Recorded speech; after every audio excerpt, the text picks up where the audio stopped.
with the South. Han invasion disrupted the trade route. So that was economy. I think I was explaining that economy part. Yeah. Now coming to the society, Gupta society. Next topic, Gupta society. So Gupta society, first point is that the Guptas were the supporters of Brahmanical religion. The Guptas, they were the supporters of Brahmanical religion. Guptas, they were the supporters of Brahmanical religion. They were the supporters of Brahmanical religion.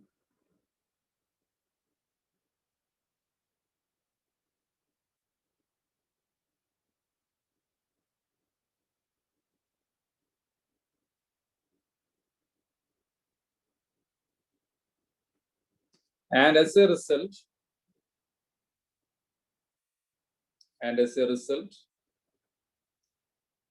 the Brahmanical domination was established over the society. The Brahmanical domination was established over the society. There was a domination of Brahmins over the society and every aspect of human life. Hope you can hear me. Hope you can hear me.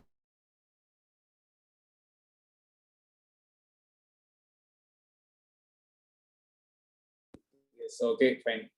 So the Brahmanical domination was established and all aspects of human life was dominated by Varna system. All aspects of human life was dominated by the Varna system.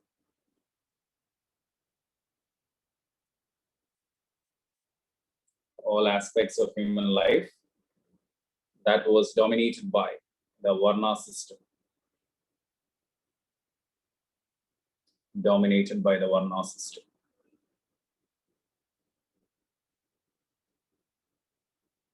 Next point. The social position of Vaishyas declined. There was a decline in the social position of Vaishyas. There was a decline in the social position of the Vaishyas. What could be the reason for the decline of the social position of Vaishyas? What could be the reason?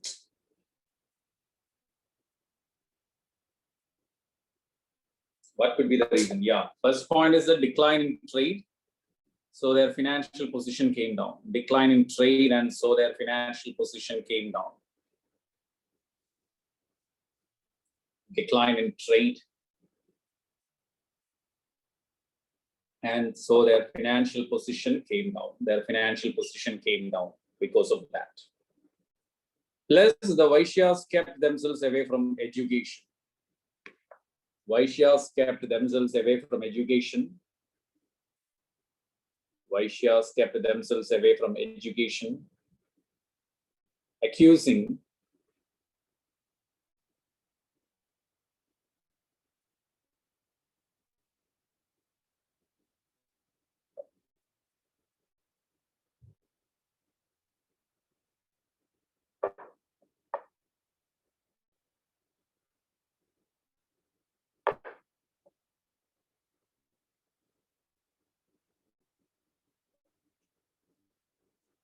the Vaishyas kept themselves away from education, accusing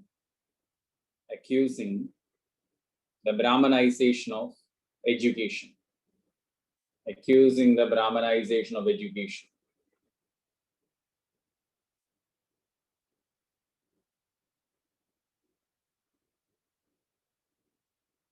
Accusing the Brahmanization of education. See, the Brahmins, they dominated the education system by remodifying the syllabus to suit their political, economic, social interests. So Vaishyas were not happy with that. So they opposed that developments. So automatically what happened was that the Vaishyas kept away from education and they failed to provide an alternate. With no educational progress and economic progress, automatically your position will come down. Clear? Is it clear? Yes. Then next, Shudras. Shudras, they were given the status of agriculturists. Shudras were given the status of agriculturists, and it slightly improved their social position. Shudras were given the status of agriculturists, and that slightly improved their social position.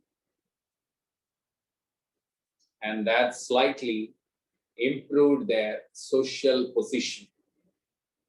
That slightly improved their social position.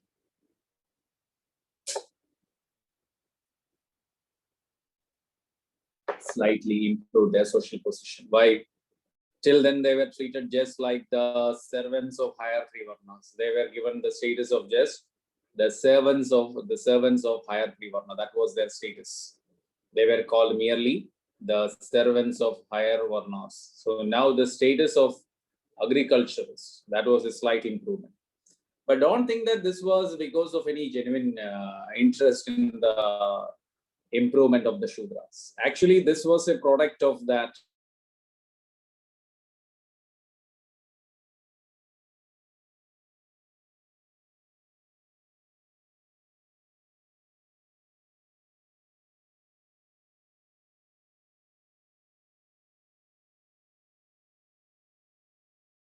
of Brahmins, now the owners of, one second, congrats to Brahmins.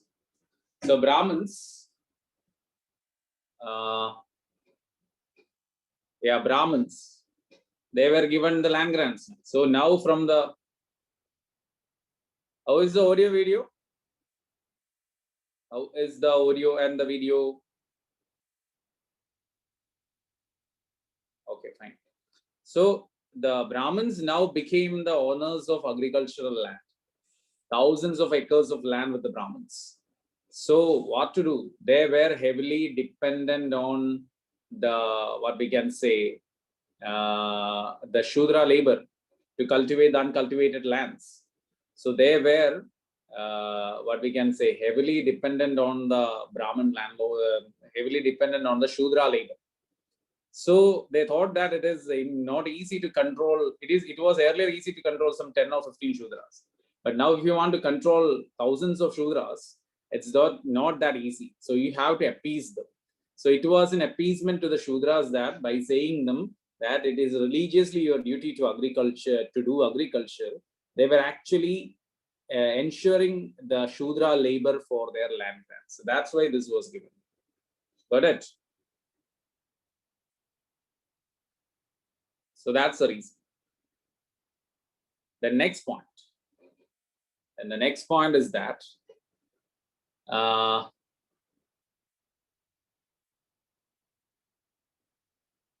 Shudras were continued to be victimized. Shudras were continued to be victimized. The Shudras were continued to be victimized. The Shudras, they were continued to be victimized. Shudras were continued to be victimized. Continued to be victimized through the practices like Vishti. Through the practices like Vishti. What was this Vishti? Any idea? What's this Vishti? Anyone got any idea? Yeah, Vishti is forced labor. Vishti means forced labor. That is, you will force others to work for you without any remuneration. So now Vishti was enforced on the Shudras and they were exploited with that forced labor. Actually, Vishti was a privilege of the ruler. It was a privilege of the ruler. It was a privilege of the ruler, like a tax.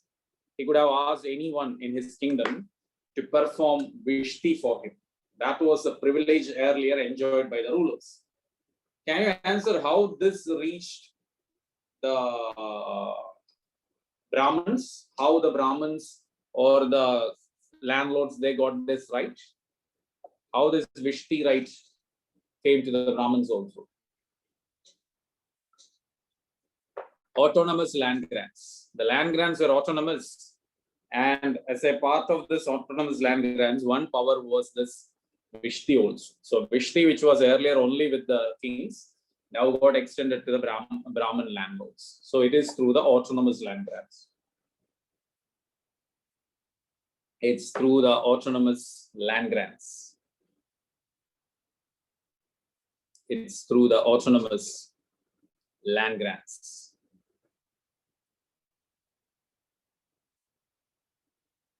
Autonomous land grants. Clear? Now next, the first mention of Vishti. The first mention of Vishti was in the Junagadh inscription of Narasimhagupta.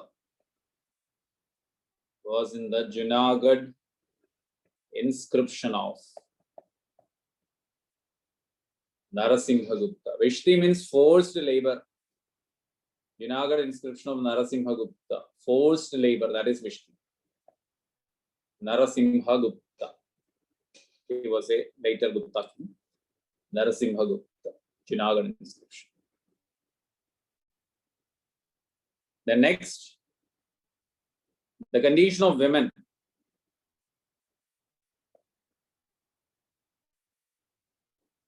The condition of women. The social condition of women.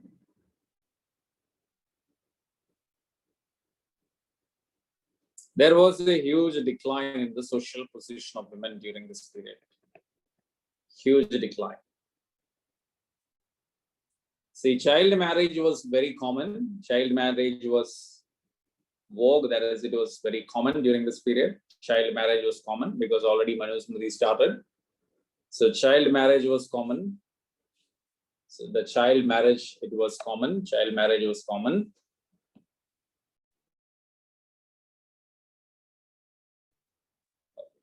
Child marriage was common. Child marriage was common during this period. And that resulted into the problem of child widows. That resulted into the problem of child widows. That resulted into the problem of child widows. So that was an issue, the child widows. And this problem increased and it eventually led to Sati.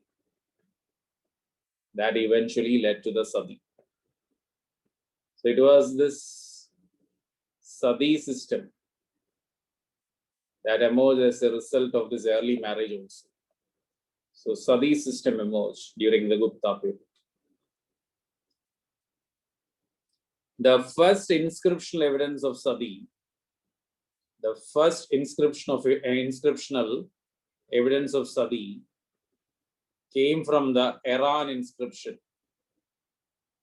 First inscriptional evidence of Sati that came from Iran inscription.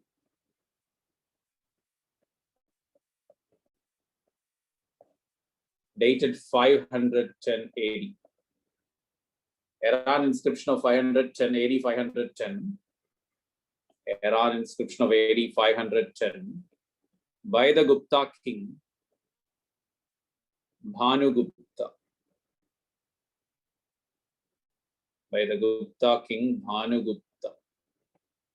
So Gupta king Bhanugupta, his Iran inscription dated 510 AD.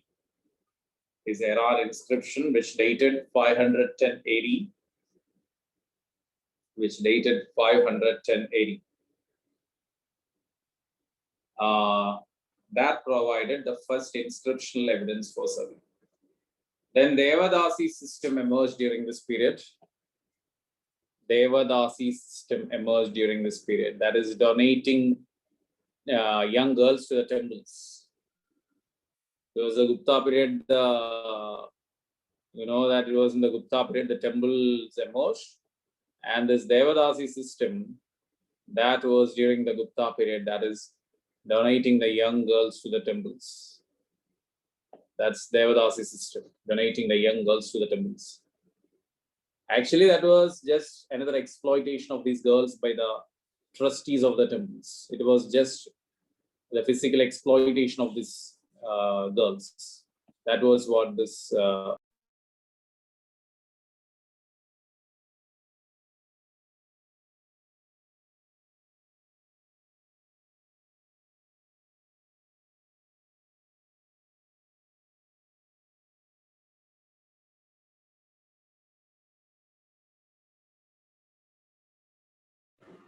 Okay, coming back. So Devadasi system was that. Devadasi system.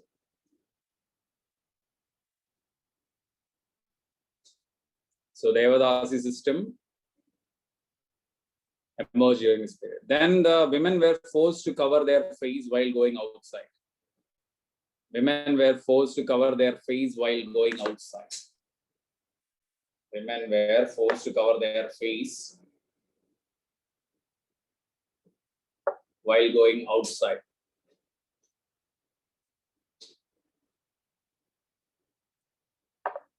So that was there. The women were forced to cover their face while going outside.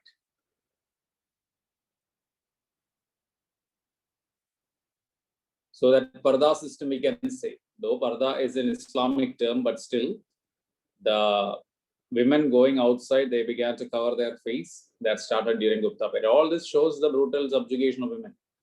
This is just the subordination of women and not the protection of women. Then education was denied to women. Till then, no denial was there. Now it was denied. Education was denied to the women during this period. Education was denied. There was no education for women.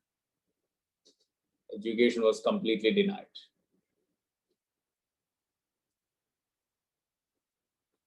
So this was what happened with the position of women, decline. And finally, the untouchables, their life became more horrible during this period. Untouchables, their life became more horrible during this period. The life of the untouchables, that became more horrible during this period. Life of untouchables, that became more horrible during this period. So this is what the Gupta period is.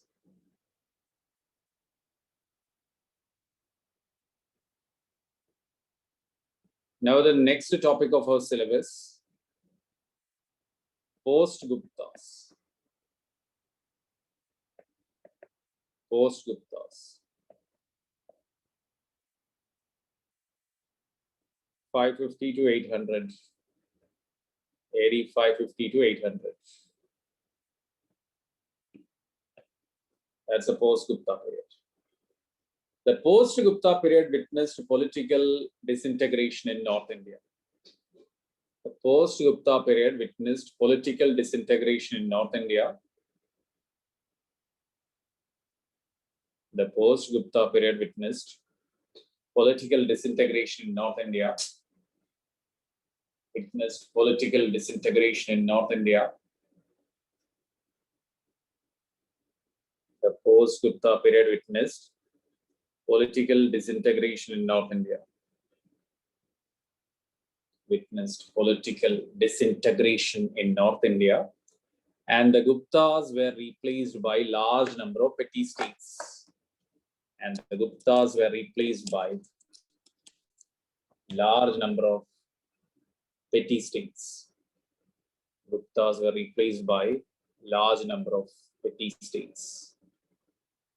So large number of small states emerged in North India after the decline of the Guptas. Large number of small states emerged in North India after the decline of Guptas.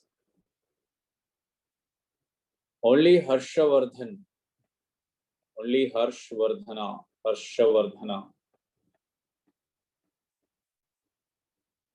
only Harshavardhana, that is time period 606 to 647, that is his ruling period.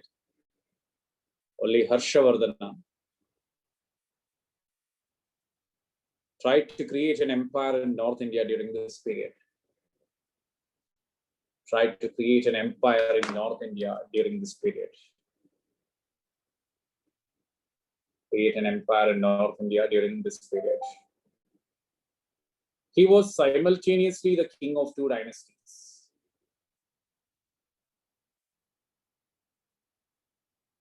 He was simultaneously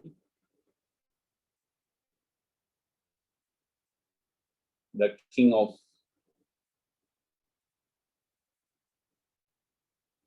two dynasties.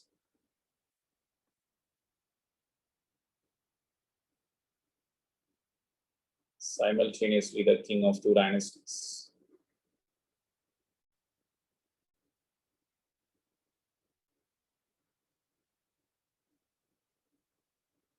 He was the king of Pushyabhudi dynasty. He was the king of the Pushyabhudi dynasty of Tanishwara.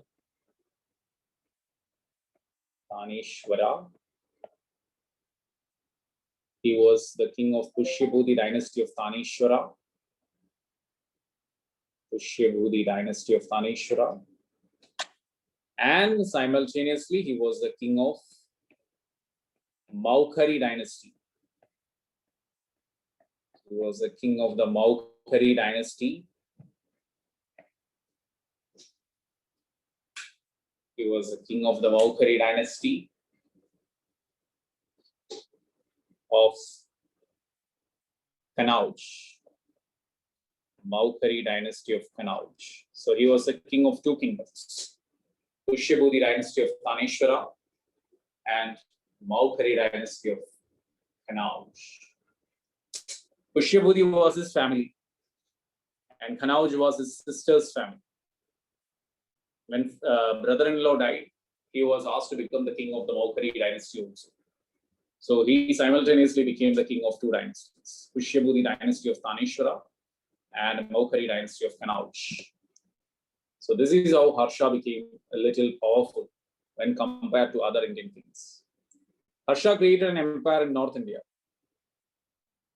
Harsha created an empire in North India, which included the Gangetic Plains,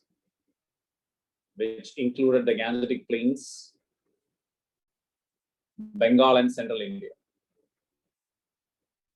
Which included the Gangetic Plains, Bengal and Central India.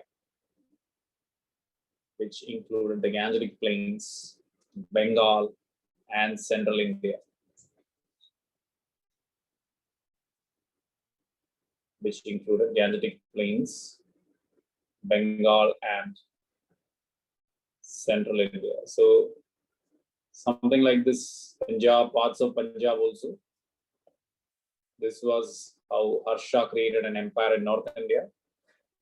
But Harshavardhana, then next point, Harsha tried to conquer South India. Harsha tried to conquer South India. Bengal includes Bangladesh also at that time. Okay.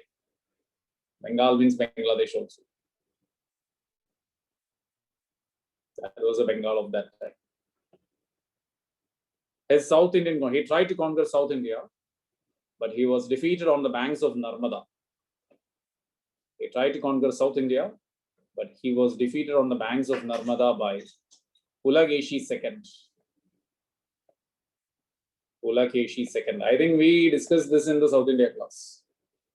Pulakeshi II, the Chalukya ruler of Badami. The Chalukya ruler of Badami. The Chalukya ruler of Badami. Chalukya ruler of Badami. The next, Harsha established Harsha era. Harsha established Harsha era.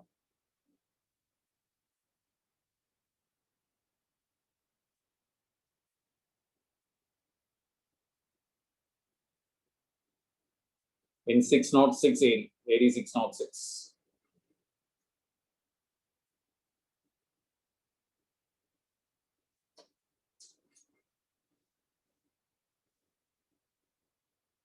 The next,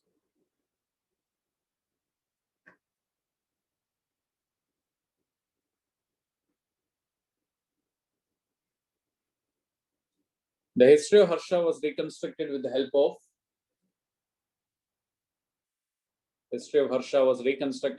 of two books. First one is Harsha Charita, written by his poet. Harsha Charita, written by his poet Bana Bhatta. Harsha Charita, written by his poet Banabhatta.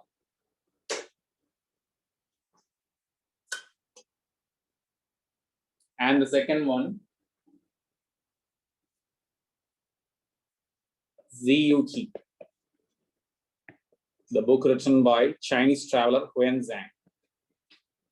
Ziyuqi, the book written by the Chinese traveler Huanzang. Ziyuqi, the book written by the Chinese traveler Huanzang. Ziyuqi. It's a book written by the Chinese traveler Huanzang. Book written by Chinese traveler Huanzang. So these two. This Huanzang, he visited Harsha's empire also. We studied him in the Chalukya Pallava class. Here he visited Harshavardhana also. So he was very close to Harshvardhan. The next point.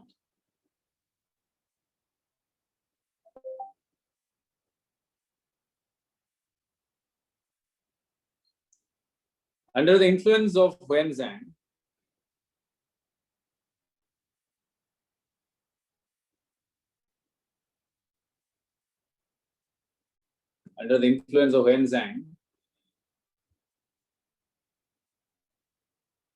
he conducted a council at Kanauj.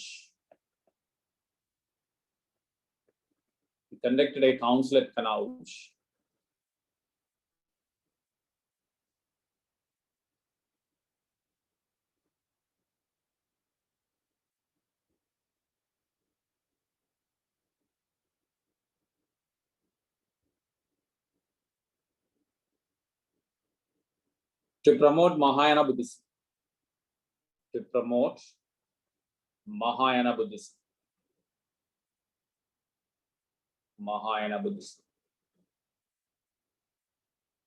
See, this Tanishwar was in Haryana. I think I told that. Okay, Tanishwar, Haryana, and this Kanauj is in Uttar Pradesh. The next, in this council,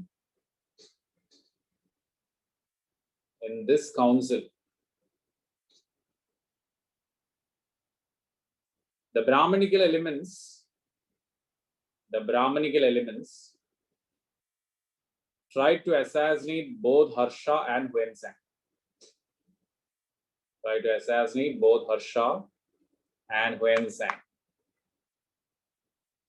Huanzang. See, already what happened was that, see, this Kanauj assembly was in the year 643. Kanauj assembly was in 643.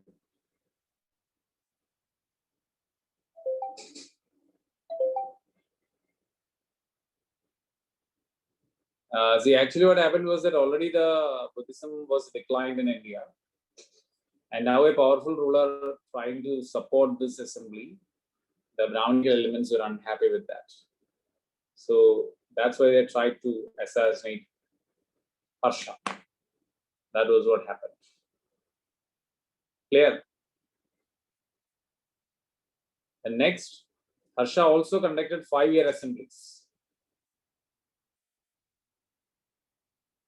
Harsha also conducted 5-year assemblies at Prayag. 5-year assemblies at Prayag. Harsha, he also conducted 5-year assemblies at Prayag. For the purpose of charity.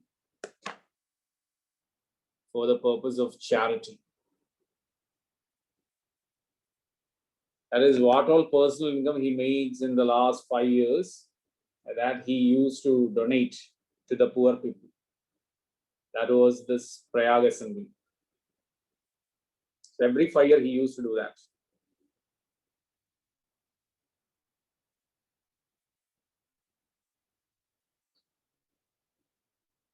And this 5-year assembly of Harsha that was called, what was that 5-year assembly of Harshavardhana called?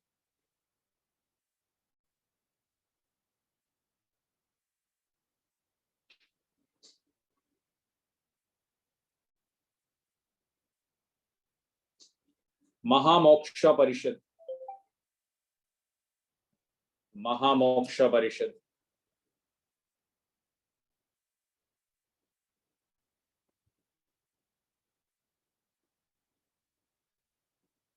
Mahamoksha Parishad.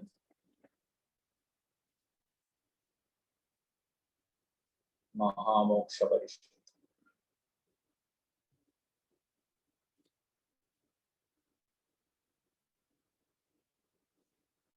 Then Harsha took the title Shiladitya. Shiladitya was the title of Harsha. Shiladitya. Shiladitya, that was the title of Harsha.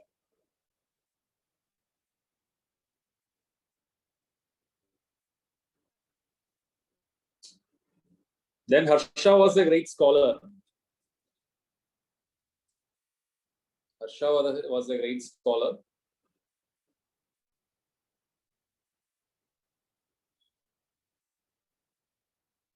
And he composed three Sanskrit plays. Harsha composed three Sanskrit plays. Nagananda, Priyadarshiga.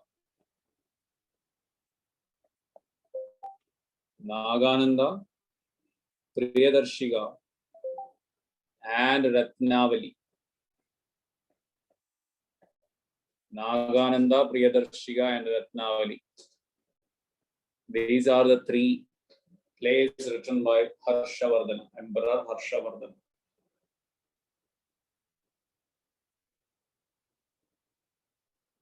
Then after the death of Harsha, North India got politically fragmented again. North India got politically fragmented again. North India got politically fragmented again.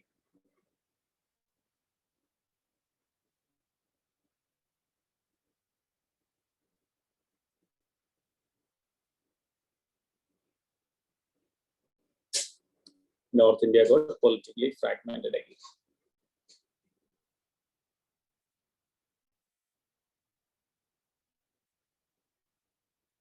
Clear? The next point is economy. Economy during post-Gupta period. It was a period of economic decline. It was a period of economic decline.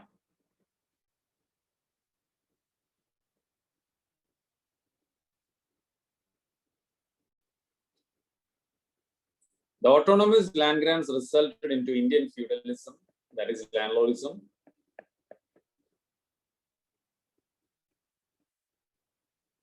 Autonomous land grants resulted into Indian feudalism.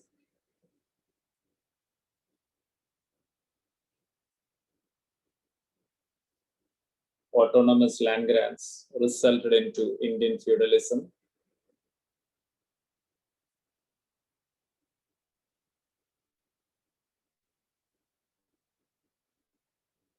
And the most important feature of Indian feudalism was closed village economy. Closed village economy, where local needs were met locally. Closed village economy, where the local needs were met locally. Closed village economy.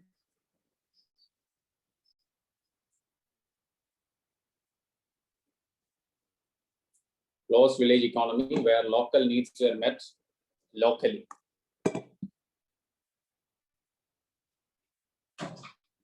So it's a closed village economy. See, for example, assume that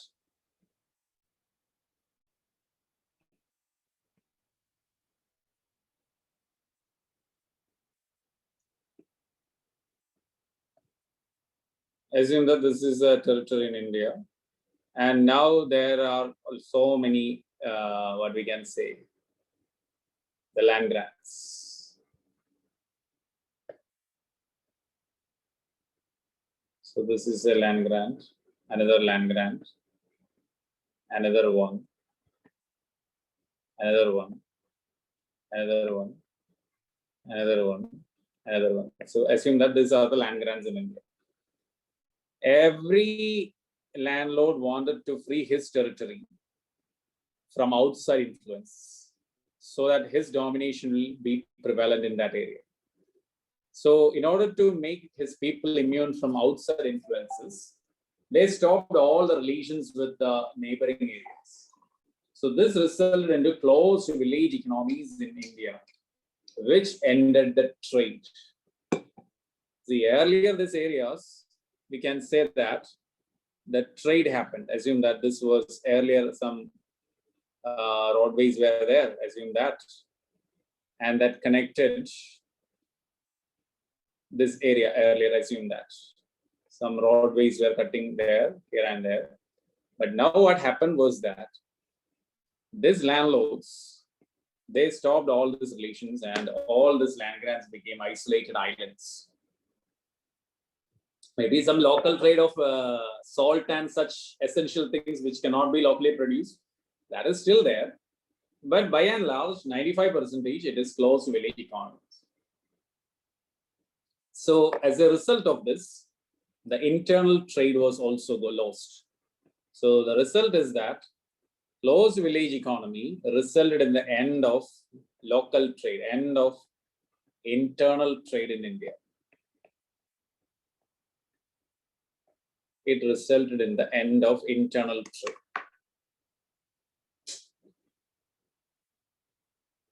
It resulted in the end of internal trade.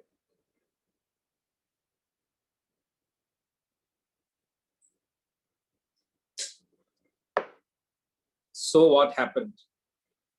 So that contributed to the end of internal trade. So what happened? Already the foreign trade was closed. Now there is no need for the commodity production because everything is met locally. So you're right. This put an end to the manufacturing sector. This put an end to the manufacturing sector. This put an end to the manufacturing sector. This put an end to the manufacturing sector.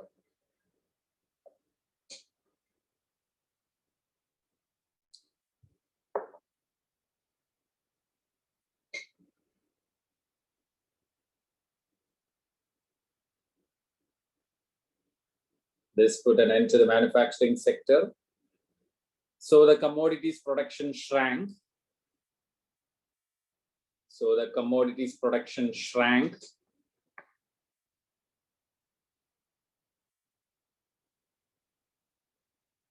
Commodities production shrank. And the artisans became unemployed. And artisans became unemployed.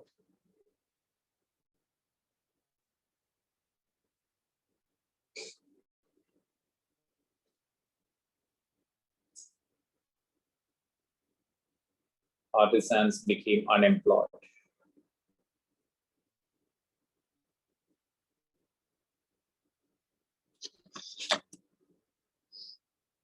Second point, when this commodity production ended, this led to the decline of Indian cities.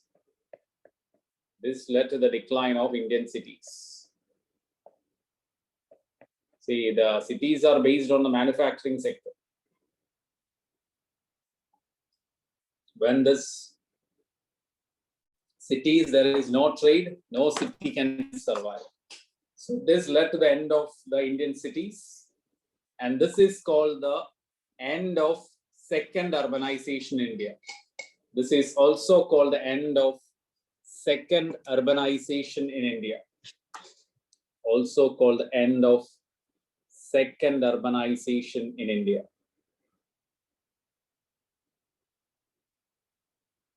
End of second urbanization in India.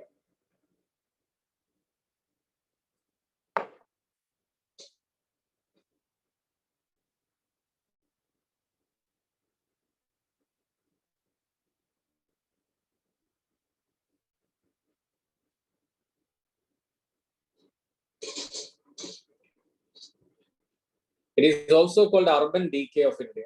So if a term like what is this urban decay in Indian history represents, don't write Indus Valley civilization, you should write that. Urban decay, it's the decline of the Indian cities during the post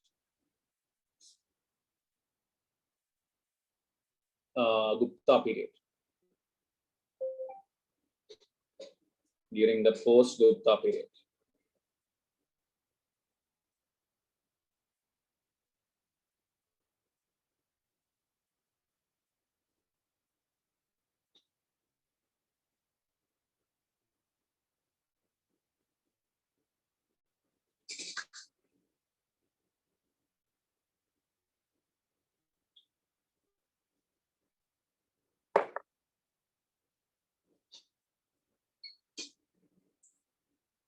Next, another development during this period was the paucity of coins. Paucity of coins between 600 and 900 AD. Paucity between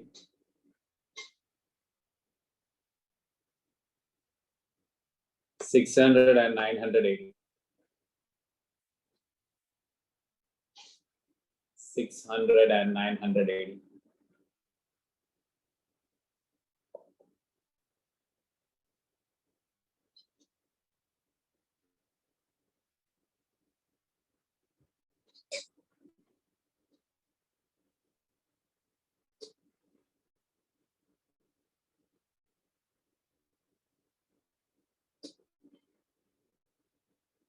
What is meant by this paucity of coins?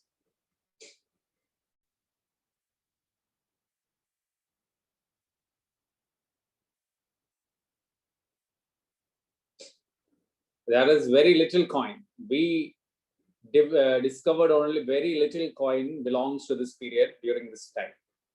So this is a abnormal trend.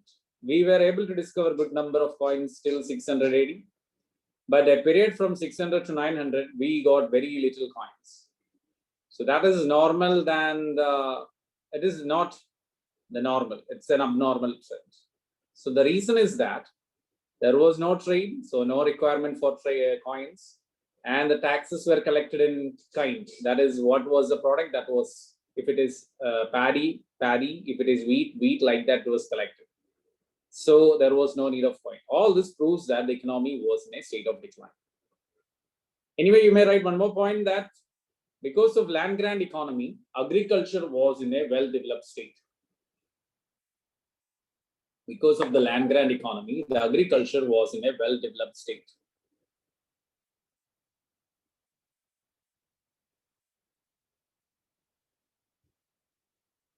Well-developed state.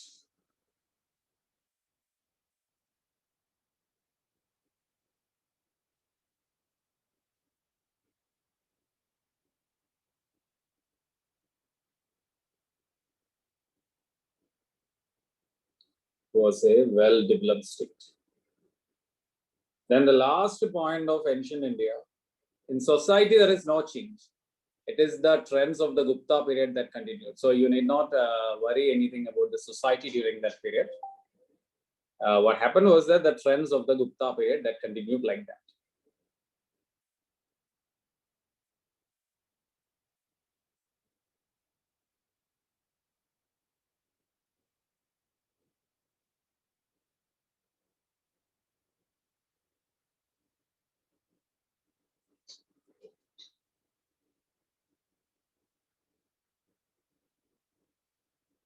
The next,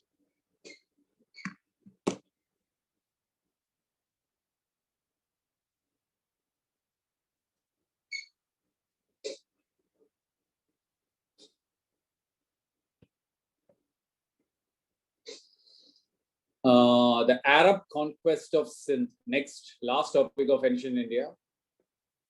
Arab conquest of Sindh. Arab conquest of Sindh. That's the last topic for ancient India. In 712 AD, Arab commander Muhammad bin Qasim. Arab commander Muhammad bin Qasim conquered Sindh from the ruler Dahir. Conquered Sindh from its ruler Dahir.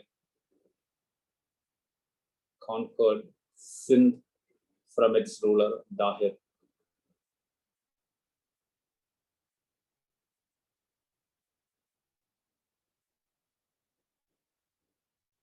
Sindh from its ruler Dahir.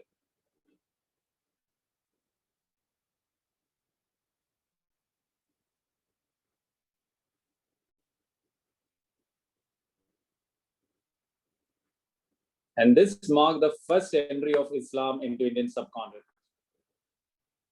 This marked the first entry of Islam into Indian subcontinent.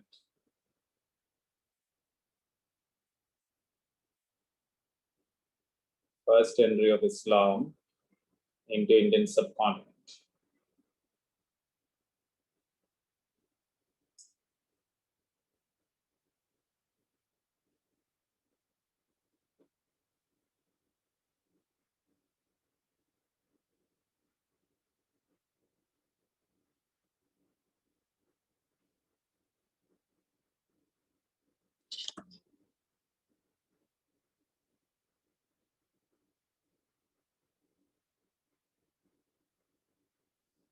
So with this, ancient India comes to an end.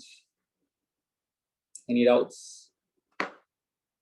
Ancient India comes to an end.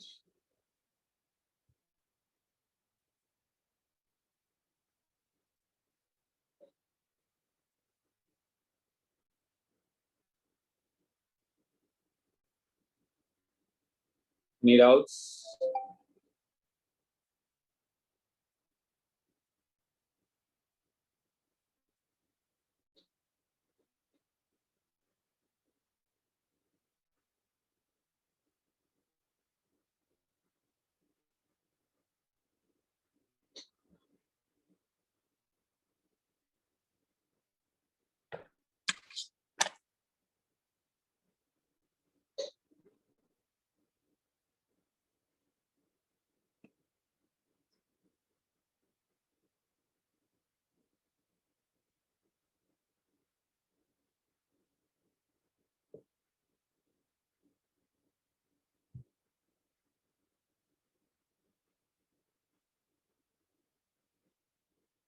Ancient India, medieval India, art and culture, there can be 10 to 16 questions on an average.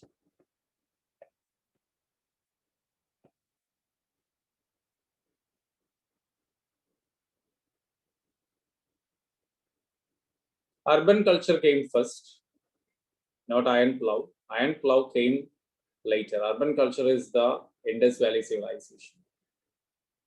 Sindh is a small kingdom. Sindh is in Pakistan region, Pakistan's Arabian Sea region. On an average, 10 to 16 questions will be there from ancient, medieval, and art and culture.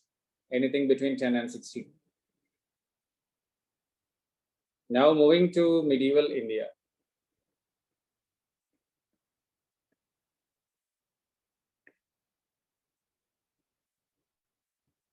Medieval India.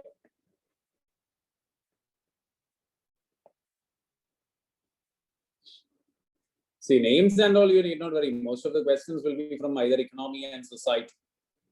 Political history, very rarely the questions will come. Question will be based on economy, society, art and culture. So even if you don't remember the names also, you can take a guesswork, because one or two questions hardly asked from the political sector. Otherwise, it is the name, all the terms which I explain in the art and culture, ancient India, medieval India are important. But how can I take the class without mentioning the name of the rulers? Okay, if, just like any state PSC examination, okay, who established market control policy? Alauddin Khalji. Then who established the Mansabdari system? Akbar. That's not the way of the teaching here. Okay, so that's why we are mentioning the names. It's up to you. That's why the previous questions are there. Study the notes, take the previous questions. You will get an idea that from what areas, what type of questions are asked. Okay, book list nothing. You just go through the ancient India, medieval India, my class notes. Outside that, ask, no need to worry about that. That won't be asked, and maybe 1 or 2 questions. For that, you need not waste your time on the books. Maybe you may read that NCERT books. That's it. Read the NCERT books also.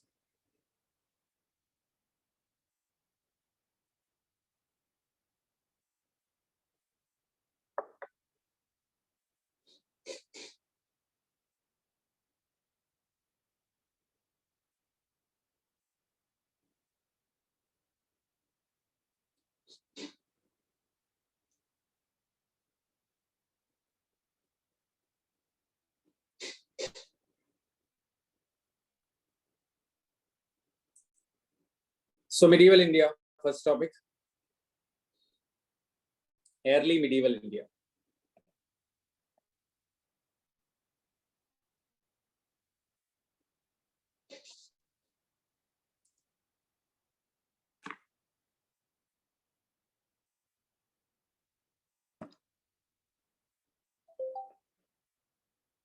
Old NCERT is okay. Medieval India need not go through any NCERT. This is in a class note. Is in a old NCERT is very big. Ancient medieval India. Then early medieval India, that is from 800 to 1200 AD.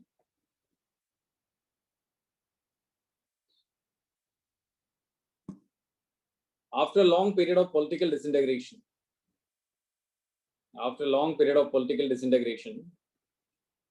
three big empires emerged in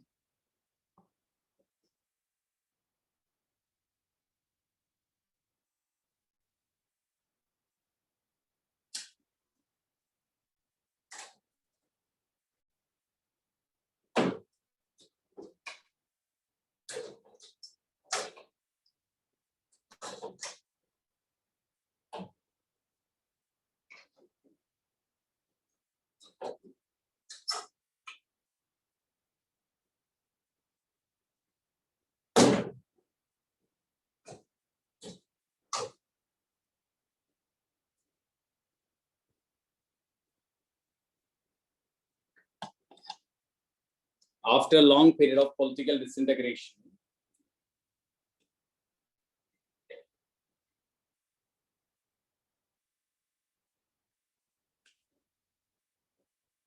After a long period of political disintegration, three big empires emerged in North India. Three big empires emerged in North India. And they were the Rashtrakutas of Deccan, founded by Dandi Durga. Rashtrakutas of Deccan, founded by Dandi Durga. Rashtrakutas of Deccan, founded by Dandi Durga.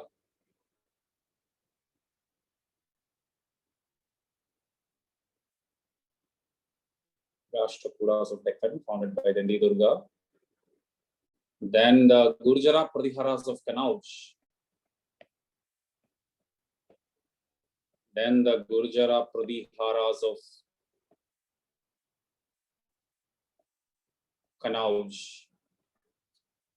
Gurjara Pratiharas of Kannauj.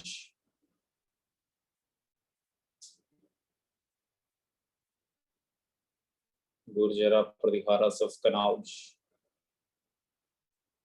And Palas of Bengal.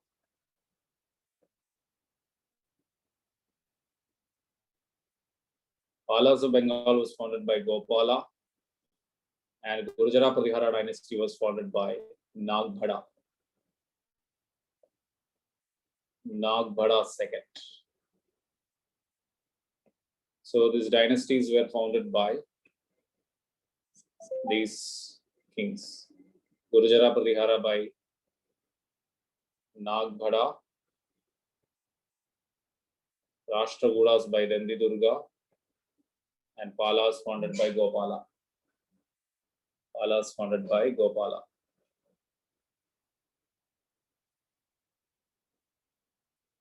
Clear? These three powers engaged in a mutual conflict. These three powers engage in a mutual conflict for the control of Kannauj region,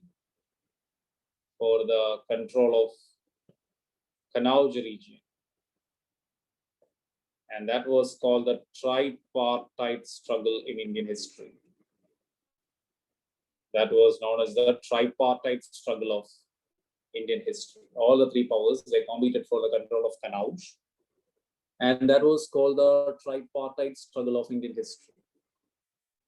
Tripartite struggle of Indian history. Tripartite struggle of Indian history.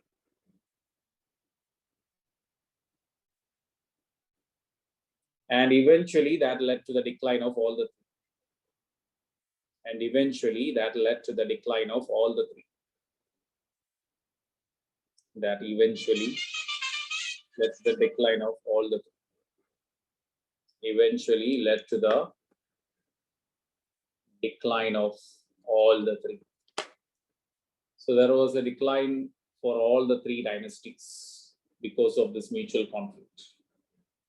The next point, during the 11th century, India witnessed series of invasions. During the 11th century,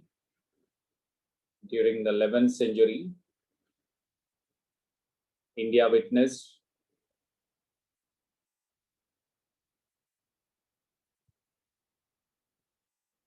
series of invasions from the northwest. India witnessed series of invasions from the northwest.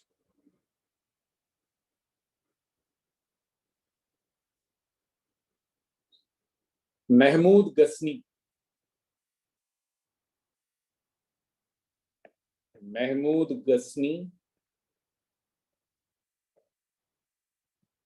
invaded India.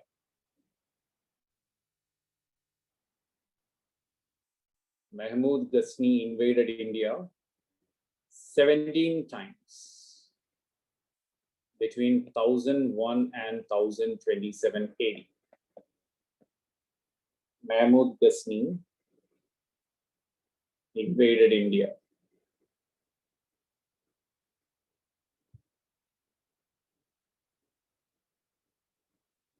between 1001 and 1027 AD.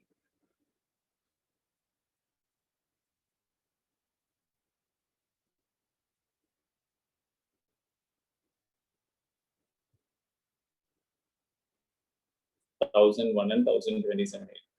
Mahmud Ghazni, he invaded India. And his invasions led to the complete collapse of Gurjara Pratiharas. And his invasion led to the complete collapse of Gurjara Pratiharas. Led to the complete collapse of Gurjara Pratiharas.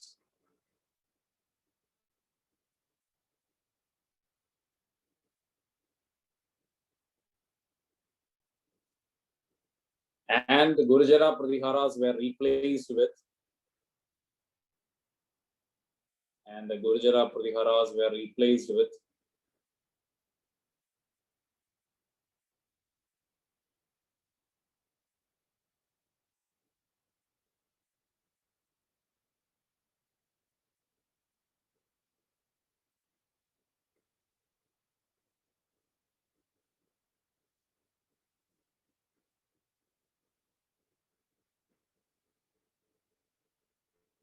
Gurjara Pratiharas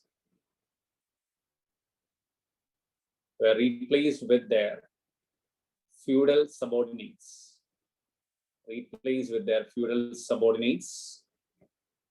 That is the Rajputs. So Rajputs were the feudal sub-chiefs of the Gurjara Pratiharas.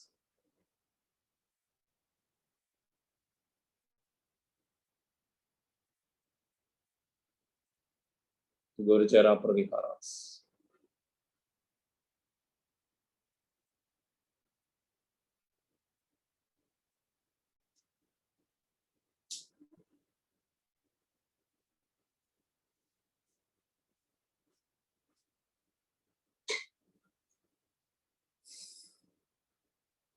And now so many Rajput kingdoms were formed in India. So the 11th and 12th centuries of North India was ruled by the Rajputs. 11th and 12th centuries, North India was ruled by the Rajputs.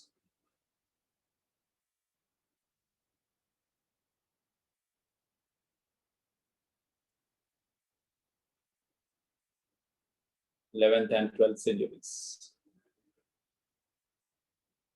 So during this period, many powerful Rajput states emerged in India.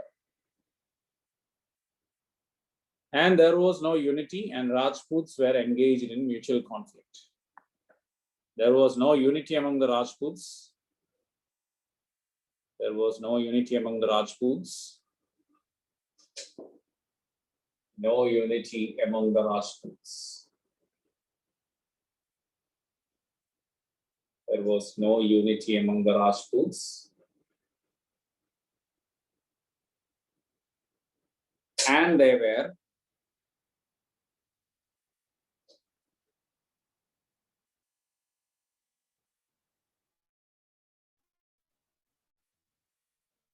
engaged, they engaged in mutual conflict. Next point. In the 12th century, Muhammad Ghori invaded India. Muhammad Ghori invaded India. Muhammad Ghori invaded India, and he came into conflict with Muhammad Ghori invaded India, and he came into conflict with Rajput ruler of Delhi, Prithviraj Chauhan. Came into conflict with the Rajput ruler of Delhi, Prithviraj Chauhan.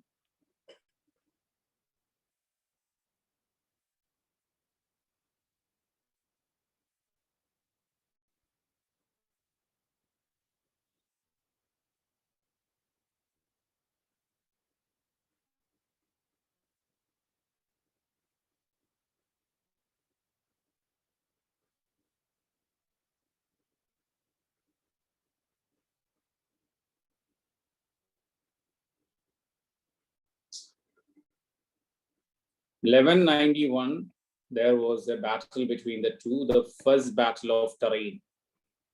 First battle of Tarain. Tarain is in Haryana. The first battle of Tarain.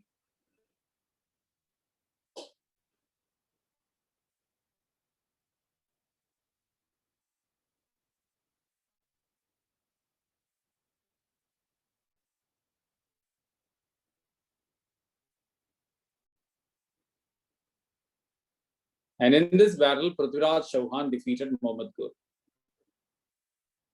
In this battle, Prithviraj Chauhan defeated Muhammad Ghori.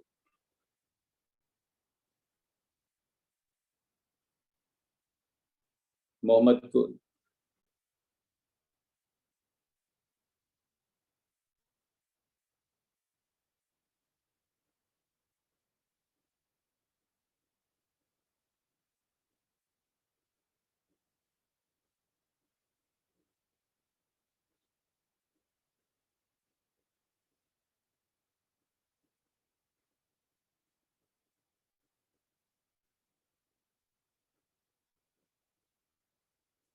Then the next year, 1192, again, second battle of Tarain.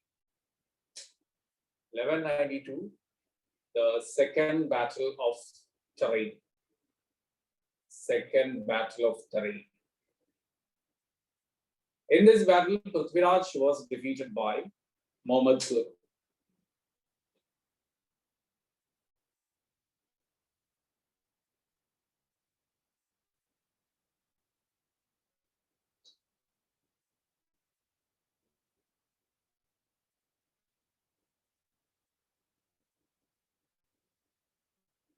(1191) First Battle of Tarain, and 1192 Second Battle of Tarain.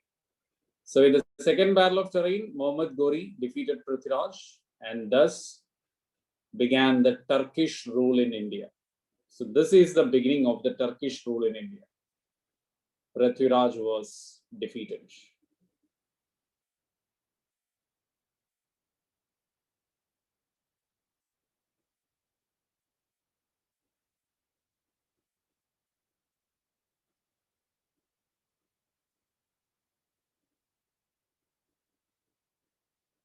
Then next.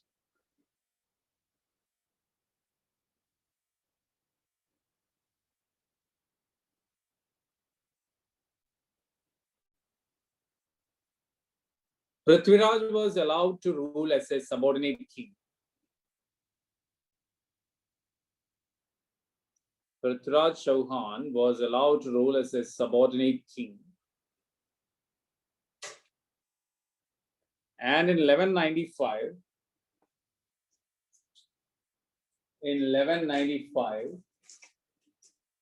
he was killed. In 1195, he was killed when he tried to revolt. So Prithviraj was allowed to remain as a subordinate ruler after 1190. But in 1195, he tried to revolt and he was killed. And why is Prithviraj got defeated in the second battle? Because of the lack of Rajput unity. Not all the Rajputs united with Prithviraj. And that was why he was defeated in the second battle of Panipat. Then that story that Prithviraj killed Muhammad Ghori and all, that is a fake story. Okay. It's a simple fake stories, fictions created by the storytellers of India. There is a story that Prithviraj aimed at hearing the sound of Ghori and killed him. That all are simple fictions. It's not any historical stories. Then next, in 1195, Ghori conquered Kanauj.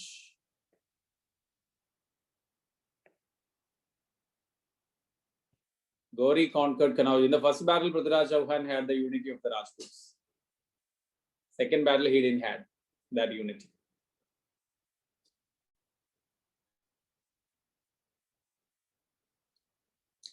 In 1195, Kanauj was occupied after the Battle of Chandwar. After the Battle of Chandwar, with the Kanauj king Jayat Chand. Kanauj king Jayat Chand.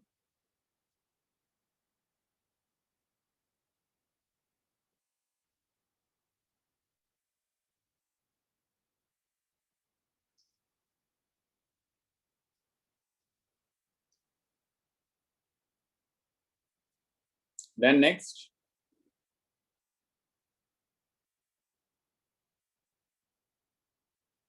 in 1197,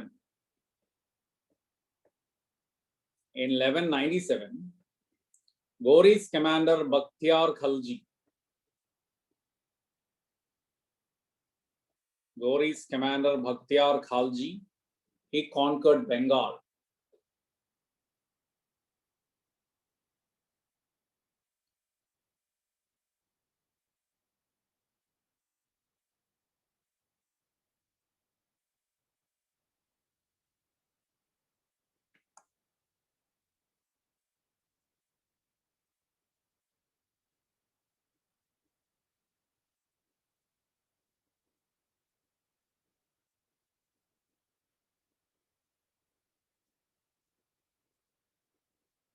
During this conquest, Bakhtiar Khalji destroyed. During this conquest, Bakhtiar Khalji destroyed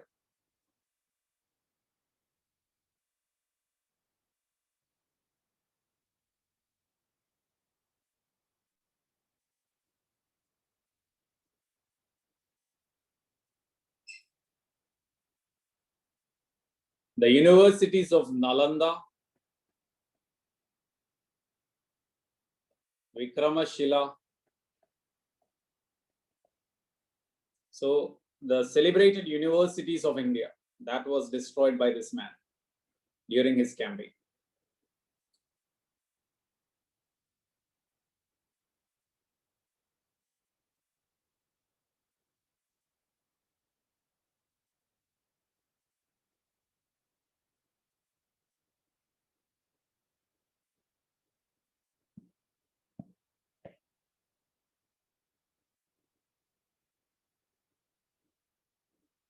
Vikramashila University in Bihar, Nalanda University was also in Bihar. Both were in Bihar.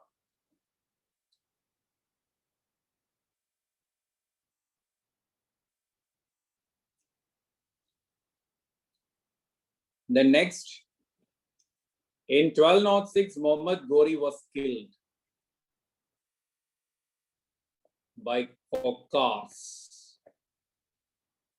In 1206, Muhammad Ghori was killed by Khokars.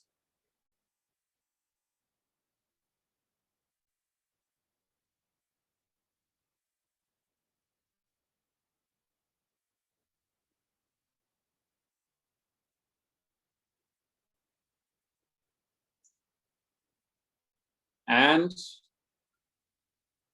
Ghori's commander in India. So Ghori was killed in 1206 by Khokars. And Ghori's commander in India, Qutbuddin Aibak. Ghori's commander in India, Qutbuddin Aibak, established the Delhi Sultanate.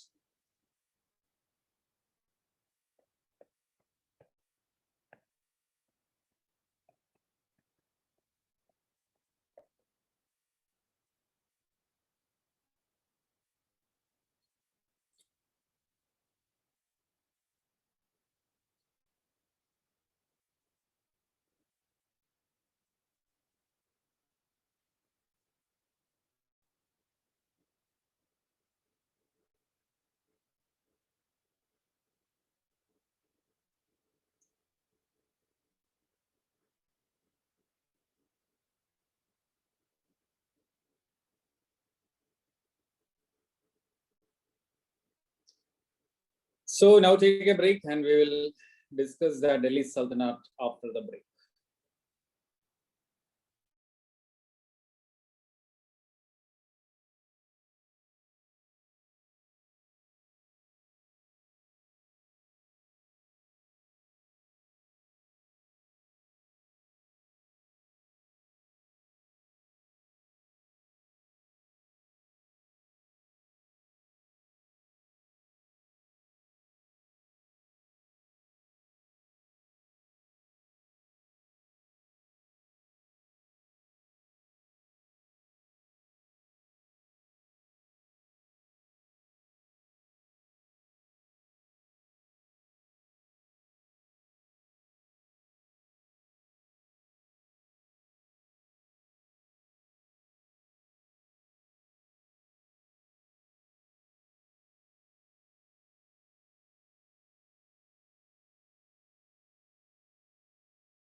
Welcome back.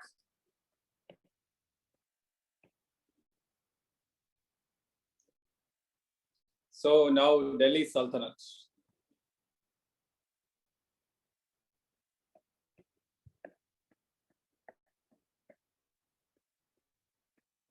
Delhi Sultanate.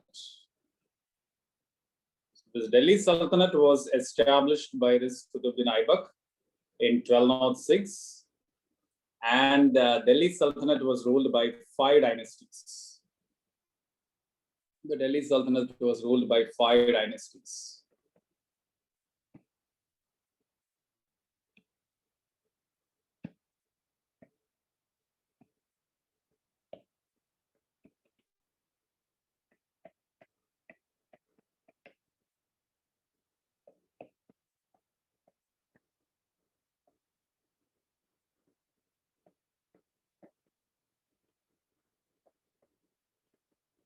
So the 5 dynasties that ruled this, what we can say, the Delhi Sultanate.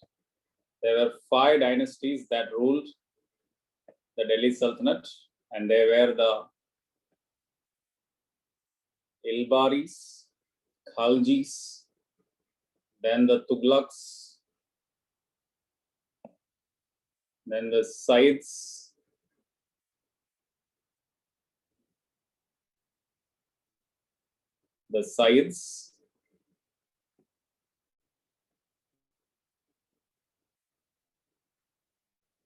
and finally the Lodhis.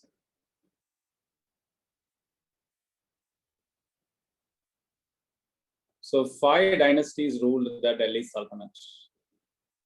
Total, there were 5 dynasties. That is the Ilbaris, Khaljis, then from Khaljis to Tughlaqs, Tughlaqs to Saids, and finally to the Lodhis. So 5 dynasties they ruled Delhi. And this 5 dynasties, the time period, the ruling period also you can write. Ilbaris is technically from 1206 to 1290. Khaljis from 1290 to 1320. Tughlaqs from 1320 to 1412. Saids from 1414 to 1451. And the Lodhis from 1451 to 1526. This was the 5 ruling dynasties of Delhi Sultanate. 5 ruling dynasties of Delhi Sultanate.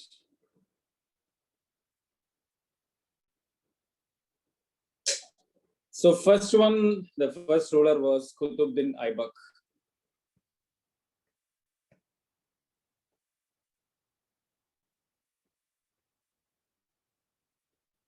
He was the slave of Muhammad Ghori. He was the slave of Muhammad Ghori.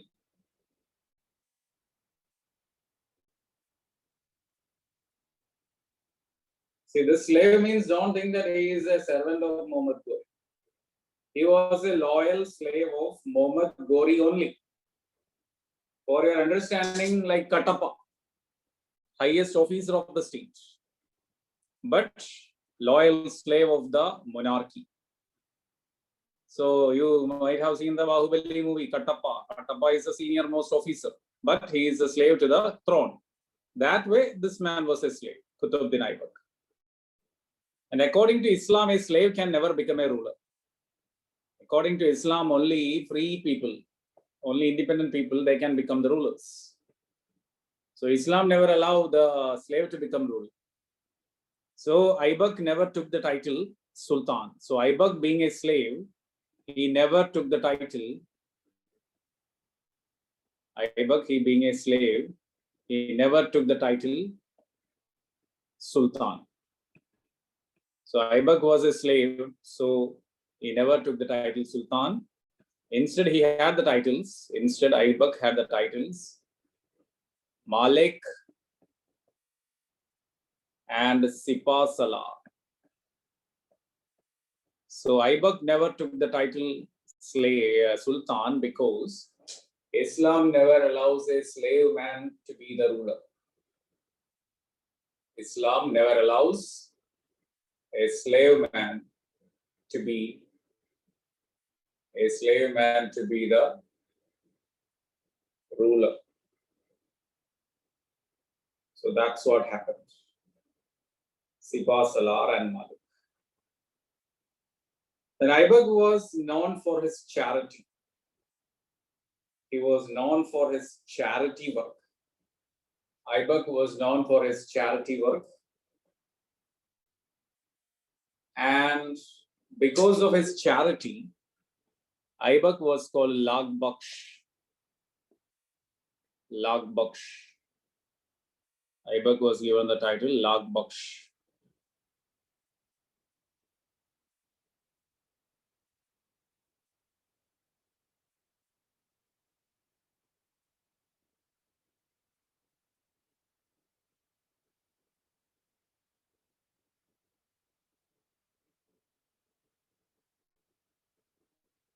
Aibak was called Lag Baksh.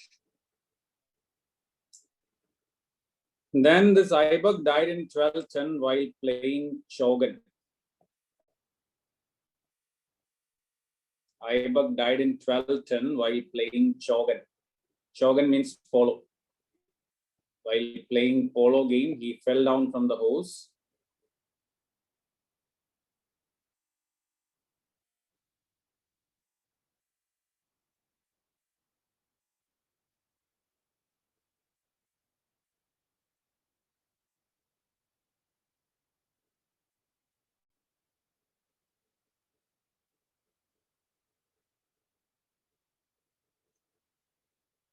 So that's what happened.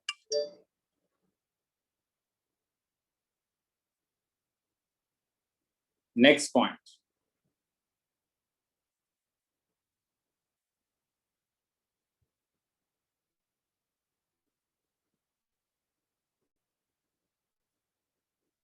Aibak was succeeded by his adopted son. Aibak was succeeded by his adopted son, Aram Shah. Aibak was succeeded by his adopted son, Aram Shah, but he was killed by a Turkish commander. He was killed by a Turkish commander named Iltutmish. He was killed by a Turkish commander named Iltutmish. Iltutmish. Though the spelling goes like Iltutmish, it is Iltutmish. Iltutmish, who became the ruler in 1211. So now Iltutmish became the ruler in 1211.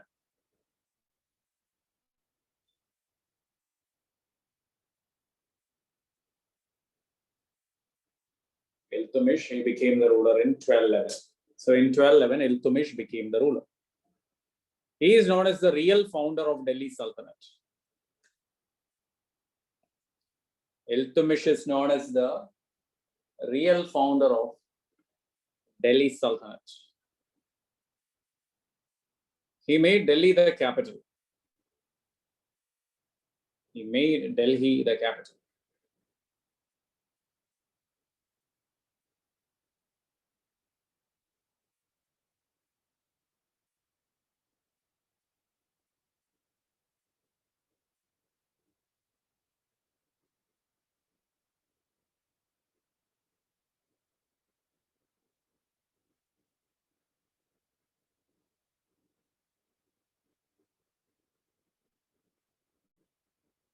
He made Delhi the capital.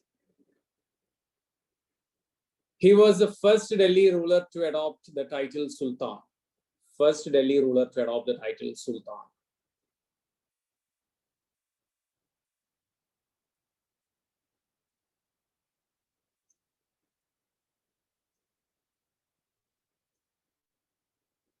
He was the first Delhi ruler to adopt the title Sultan.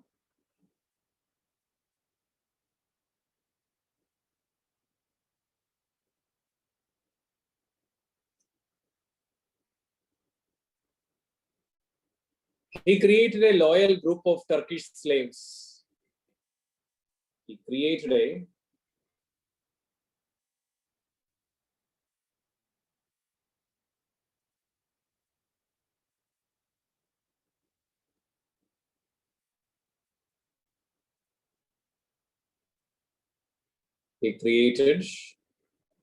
a loyal group of Turkish slaves called Shalisa.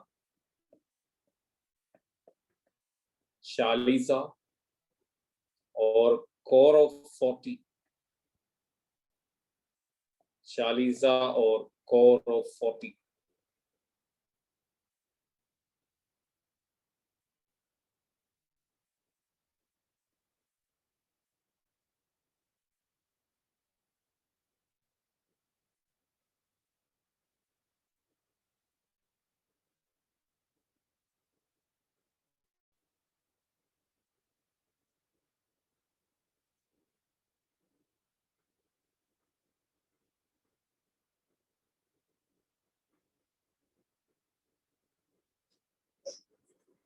Corps of 40. Then next, he established the Iqta system. He established the Iqta system, which became the foundation of Sultanate administration. He established the Iqta system, which became the foundation of Delhi Sultanate. Which became the foundation of Delhi Sultanate.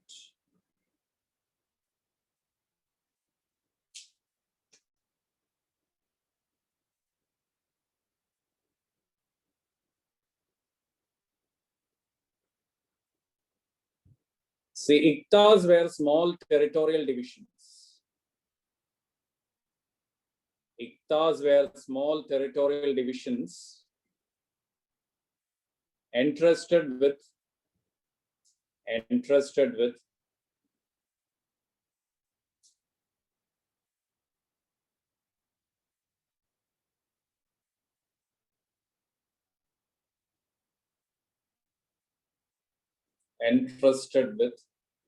the nobles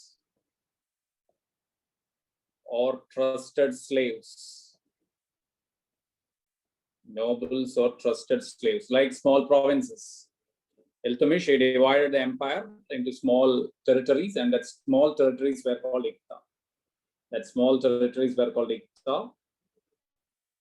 Small territories were called Iqta. And this Iqta in charge, like the governor, that was the nobles or trusted slaves. The holders of this Iqta, that is when you are appointed as a head of the Iqta, you are called Mukti or Iqtadar.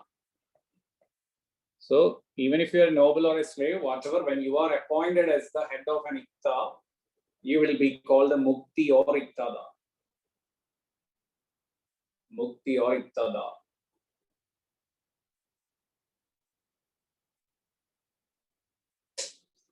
Then these Muktis had law and order administration. So they were to maintain the law and order.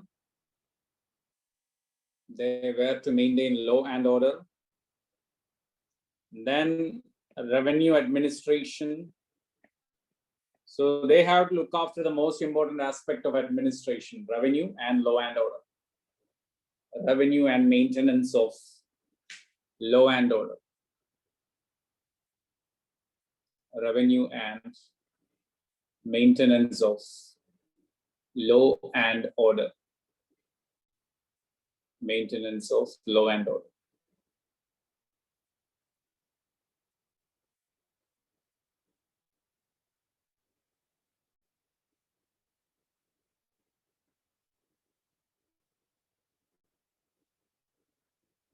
Then the Muktis also maintained troops for Sultan.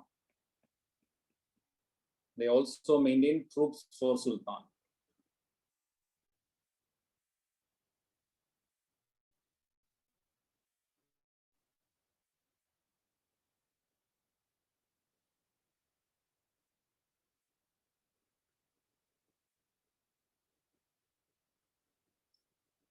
So this way he was able to consolidate the administration, because at that time, if he was to rule alone from Delhi up to Punjab or Pakistan border to Bangladesh, that was not an easy task, considering the communications of that time. So Iltutmish kept the region under his control. And one more point, the territory around Delhi was under the direct control of the Sultan. The territory around Delhi was under the direct control of Sultan, and it was called Khalisa land. It was called Khalisa. So the land under the direct control of the Sultan, that was called Khalisa.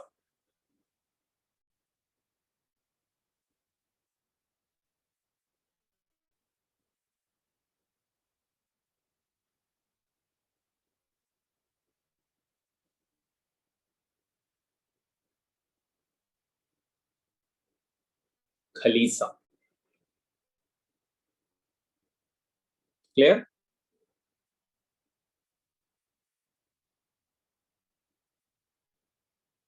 Then this Iltutmish expanded the Delhi Sultanate into Rajputana. Expanded the Delhi Sultanate into Rajputana. Expanded the Delhi Sultanate into Rajputana. Expanded the Delhi Sultanate to Rajputana. That is the Rajput region, and extended up to Gwalior. Extended up to Gwalior.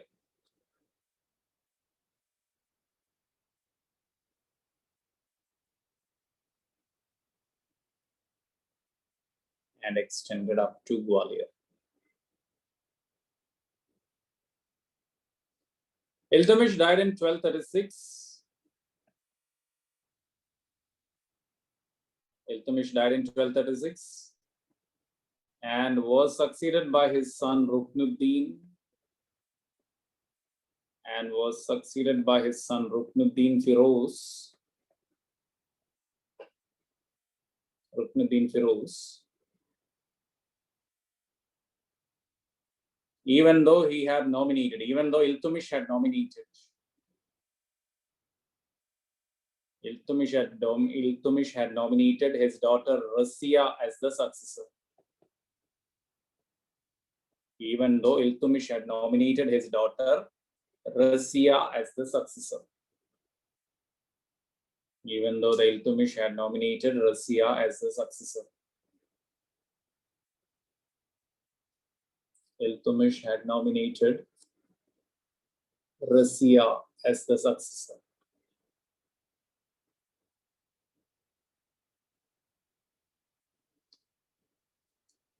Iltutmish nominated Razia as the successor.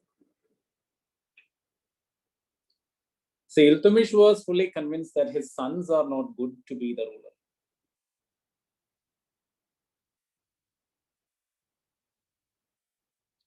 Sons are not good to be the ruler. And so he nominated his daughter Razia to be the ruler. But when Iltutmish died, the male-dominated society and the dominant factors of the Islamic rule were the ulema, the nobility, and here that Shalisa was also there. Ulema means the religious class. So Islamic theologians are called ulema.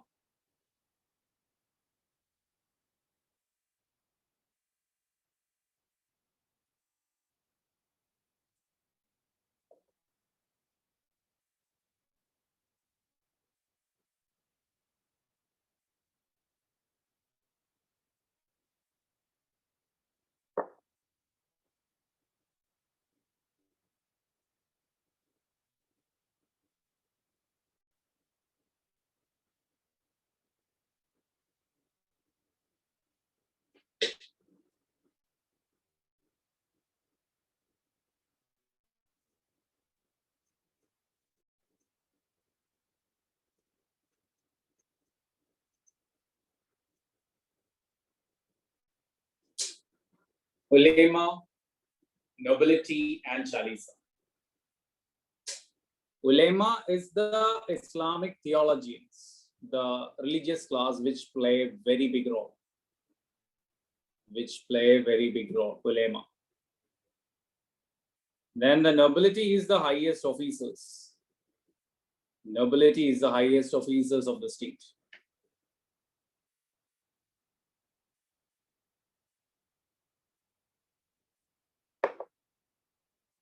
Highest officers of the state.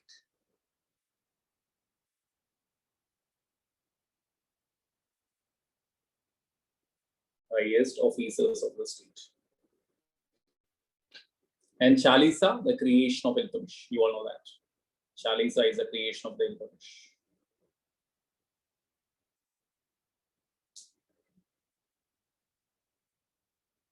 So these three together opposed Razia because she was a woman. So that was the reason why Razia was not able to become the ruler. Razia was opposed by these powerful patriarchs, ulemas, nobles, and the Chalisa. So she was not able to be the ruler. She was not able to be the ruler. Not able to be the, sorry, no, that's why she was not allowed to become the. But you know what happened? In the year 1236 itself, people of Delhi rose into a revolt. In the year 1236 itself, the people of Delhi, they rose into a revolt and killed Ruknuddin. And they killed Ruknuddin. Ruknuddin was killed. And Razia came to the throne. And Razia came to the throne.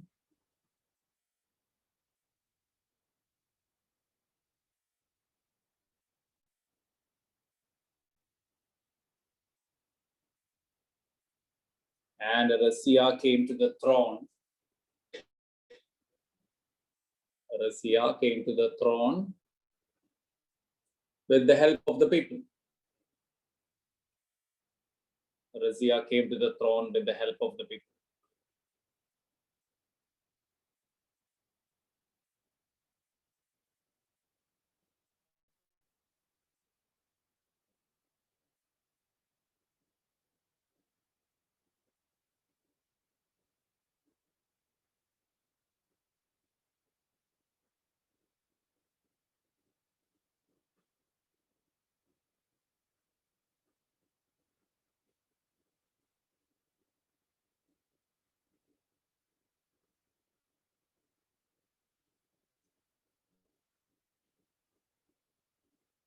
Razia became the ruler in 1236, and by 1230 and by 1240, her rule came to an end. And by 1240, her rule came to an end due to a conspiracy by ulema, nobles, and Chalisa. But by 1240, her rule came to an end. Her rule came to an end. Razia became the ruler with the help of people of Delhi. And by 1240, her rule came to an end due to the conspiracy by ulema, nobility, and Chalisa. Ulema, nobility, and Chalisa.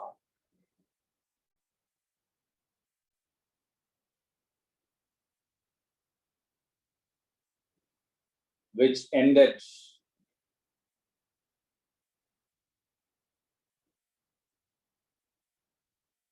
ulema, nobility, and Chalisa.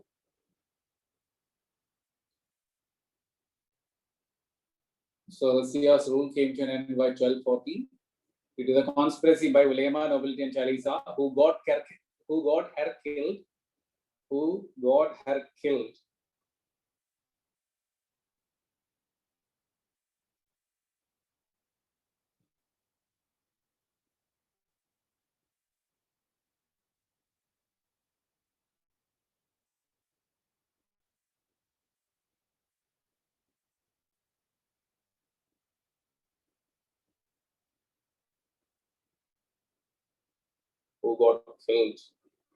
So they killed Razia by 1240. That's how Razia's rule came to an end. Just 4 years. Just 4 years only. She was killed. Sorry, just 4 years she ruled and she was killed in 1240 by this Shalisa.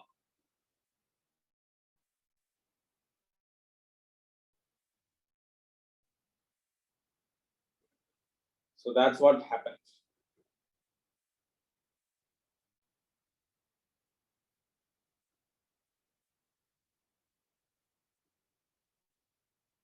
Next.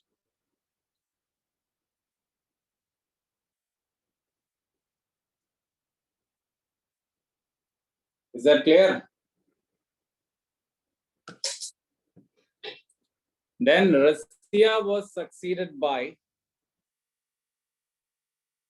Russia was succeeded by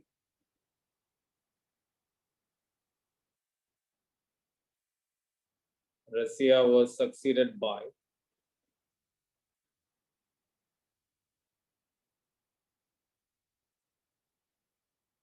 I didn't say Russia was killed in Delhi. I didn't say the place where Russia was killed. She was killed in a battle at Kaital, Haryana. Okay.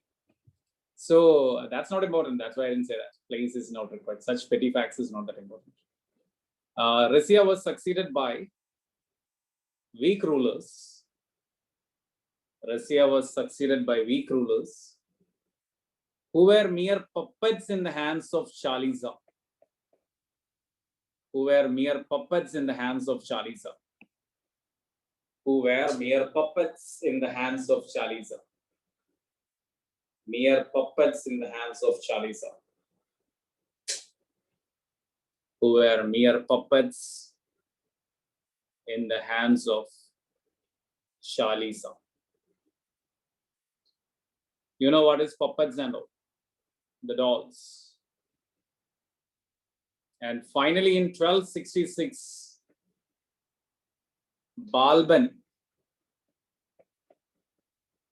a member of Chaliza, became the Sultan. Balban, a member of Chaliza, became the Sultan. Balban, a member of Chaliza, became the Sultan.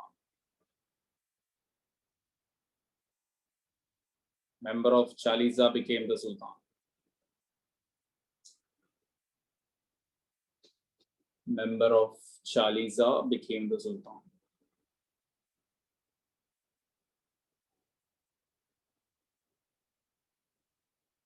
See, he became the Sultan by assassinating the existing Sultan. Okay. He killed Sultan Nasiruddin Muhammad.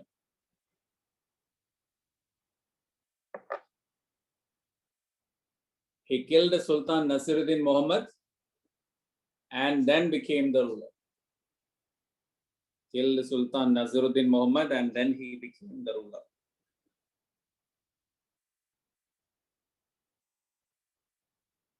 Killed Nasiruddin Muhammad and then he became the ruler.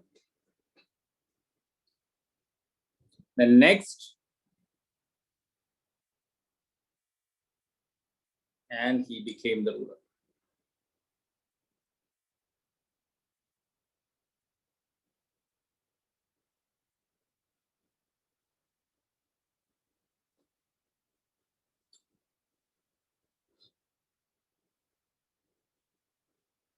See, Balban, when he became the ruler, he realized that the monarchy had lost its prestige because of the weak rulers. And so his attempt was to strengthen the monarchy.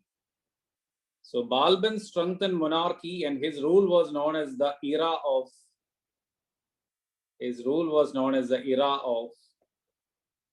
blood and iron. His rule was known as the era of blood and iron. His rule was known as the era of blood and iron. So such powerful was his rule. He propounded the divine right theory of kingship. He propounded the divine right theory of kingship. Propounded the divine right theory of kingship.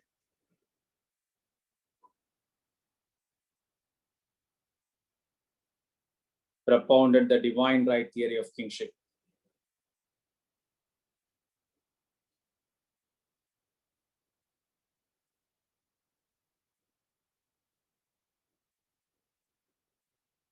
That is, he tried to link the kingship with God. He said that it is the God who creates the rulers. So he propounded the divine right theory of kingship, which was called Niyabat-e-Khudai.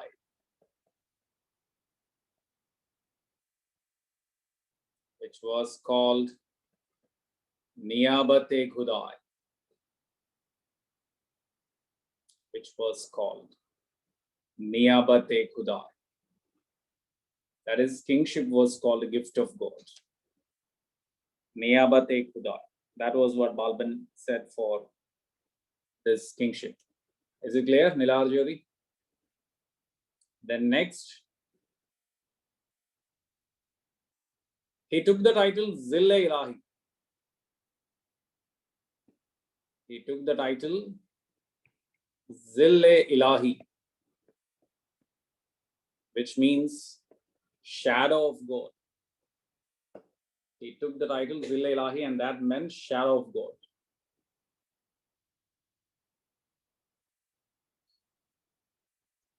Shadow of God.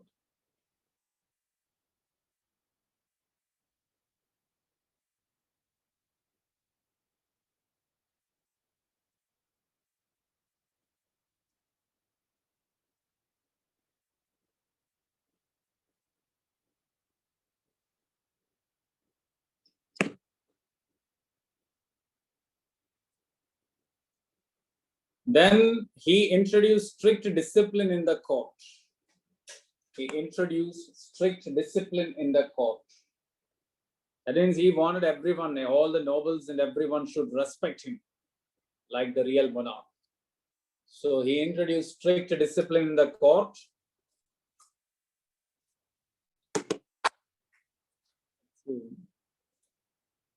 Strict discipline in the court. And that included Sijda and Paybos. That included Sijda and Paybos. That included Sijda and Paybos. Sijda and Paybos. What is the Sijda and Paybos in area? Sijda means prostration before the king. Prostration before the king. All the people should prostrate before the king. That is, they should bow down before the king and touch their forehead on his feet. That is called prostration. You might have seen the Islamic namaz, the people, how they offer their prayer in the mosque. They bow down on their knee and then they touch their feet on the ground. So that was to be done by all the nobles. Prostration before the king. And Paybos means kissing the feet of the emperor. After prostration, you have to kiss the feet of the emperor. So Sijda and Paybos.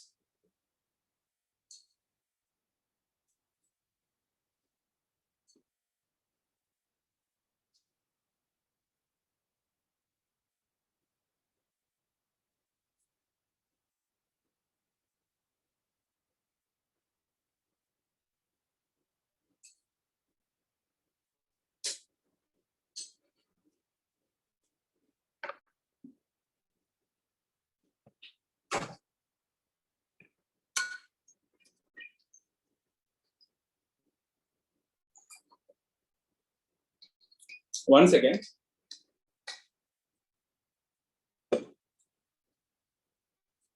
So got it. What is Sijda and Paybos?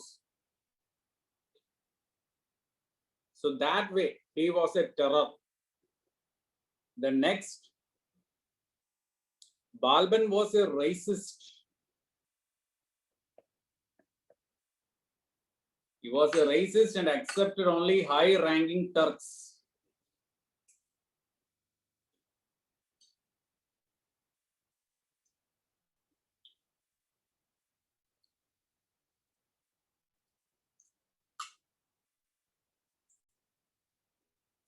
Only high-ranking Turks were accepted. No one else was accepted by Balban. So that was a tough rule of Balban. Some administration of Balban that I will explain in the administration part. Balban died in 1285 because of heart attack. Balban died in 1285 because of heart attack.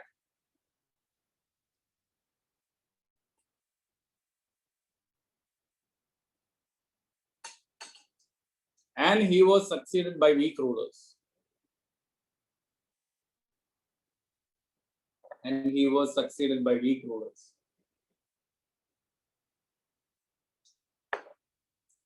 He was succeeded by weak rulers. And in 1290,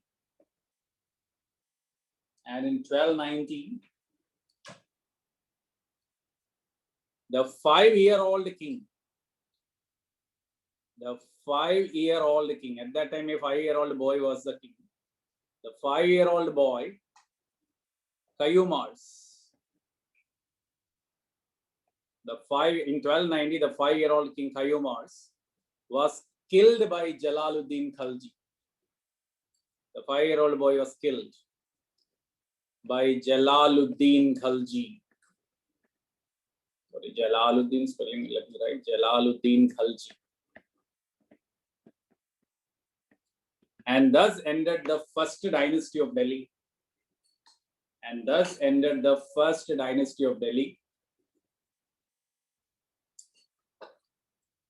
That was called Ilbari dynasty. So the first dynasty was called Ilbari dynasty, and that dynasty came to an end in 1290 when the 5-year-old boy was killed by Jalaluddin Khalji. So that's the first dynasty of Delhi.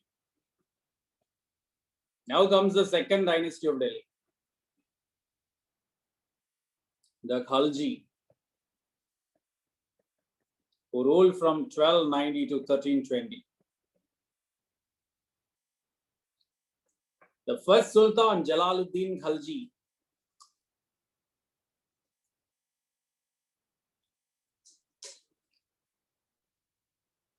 was killed by his nephew. The first Sultan, Jalaluddin Khalji, was killed by his nephew, Ali Gurshah, in 1296. So only 6 years Jalaluddin remained as a ruler. While hugging his uncle, nephew Ali Gurshah stabbed him to death. Thus, Jalaluddin Khalji was finished in 1296. Ali Gurshah then became the ruler. Ali Gurshah then became Sultan Alauddin Khalji. Became Sultan Alauddin Khalji.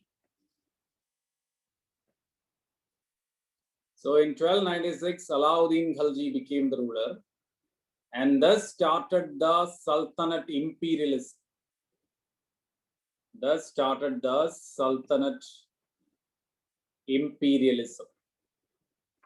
Till then, the Delhi Sultanate was just a Punjab, UP, Bihar, Bengal affair. That is the North Indian plains only. That got expanded as an all India phenomena under this Alauddin Khalji. So first topic, North Indian conquest of Alauddin Khalji.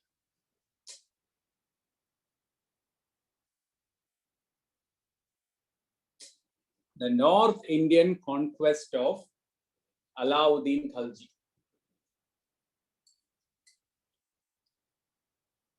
North Indian conquest of Alauddin. First one was Gujarat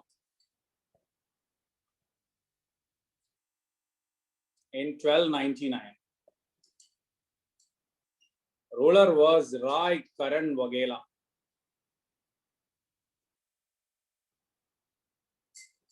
Rai Karan Waghela was the ruler. Second conquest was Ranthambore in 1301. Rai Hamira Deva was the ruler. Rai Hamira Deva was the ruler. Rai Hamira Deva.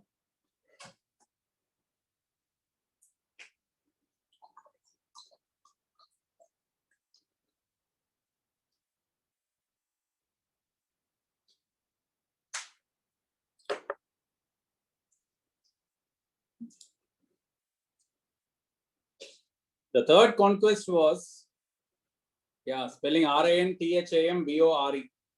Ranthambor, I will write it properly. Ranthambor. I thought that's a familiar place because it is a very important tiger reserve in India. Then the third is Chittor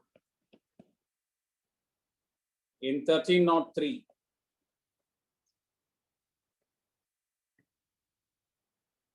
1301. 7 is not written like that, no? 1301. 1303, Rai Ratan Singh. Rai Ratan Singh was the ruler of Chittor when Alauddin conquered it in 1303. Then he conquered Malwa in 1305. Ruler was Rai Mahalak Deva. Rai Mahalak Deva was the ruler. Rai Mahalak Deva was the ruler, which is Malwa.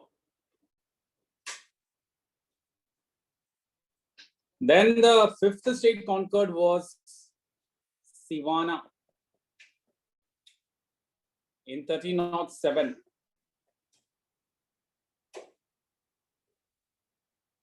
Sivana 1307. Ruler was Rai Sital Dev. Rai Sital Dev was the ruler.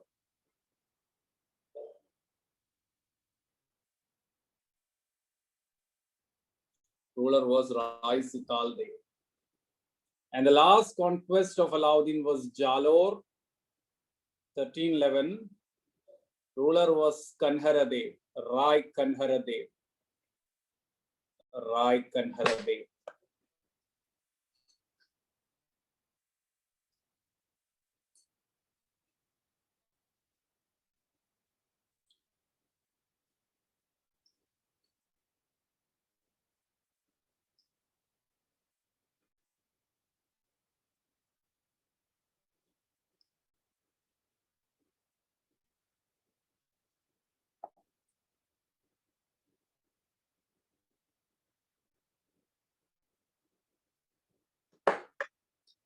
So these are the 6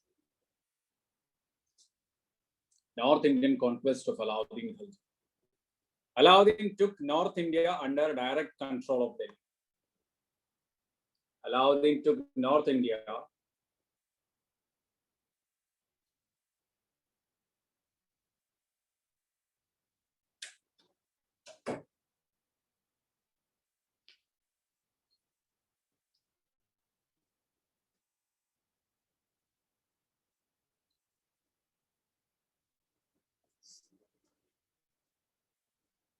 Then next is the South Indian conquest of Alauddin Khilji. South Indian conquest of Alauddin Khilji.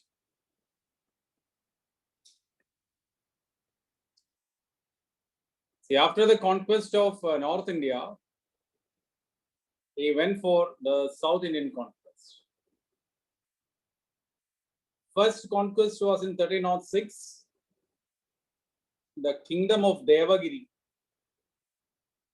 That is in Maharashtra, now ruled by Yadava dynasty. The kingdom of Devagiri, ruled by Yadava dynasty. Ruled by Yadava dynasty. And the king was Raja Ramachandra Deva. And the king was Raja Ramachandra Deva.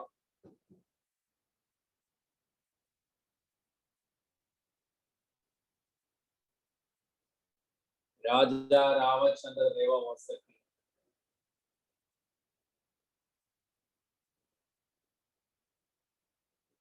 Then the next conquest was in the year 1308. The kingdom of Warangal, that is now in Telangana, the then Andhra Telangana. Warangal dynasty was Kakadiya. Kakadiya dynasty. Kakadiya dynasty. Ruler Pratapa-Rudradeva. Ruler Pratapa-Rudradeva.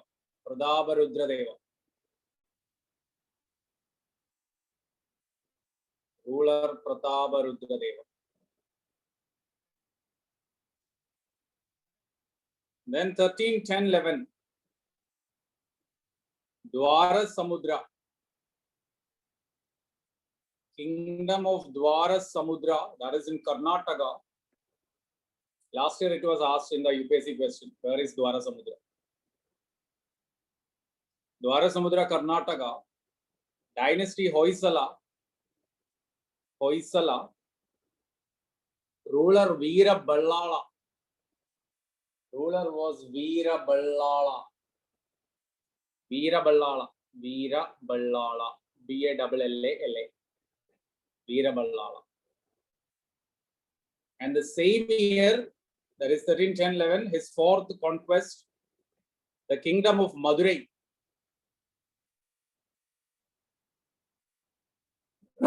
Excuse me, Madurai, you all know, that is in Tamil Nadu. Ruled by Pandya dynasty. Ruled by Pandya dynasty. And it was Sundara Pandya. Ruler was Sundara Pandya. So these were the South Indian conquest of Alauddin Khalji. These were the South Indian conquests.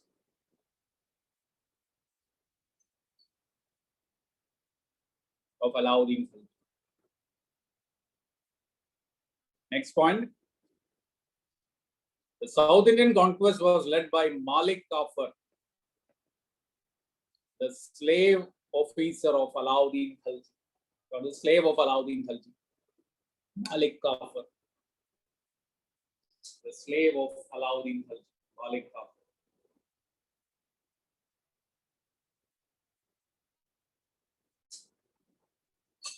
Then Alauddin never incorporated South India into Delhi Sultanate. Alauddin never incorporated South India into Delhi Sultanate.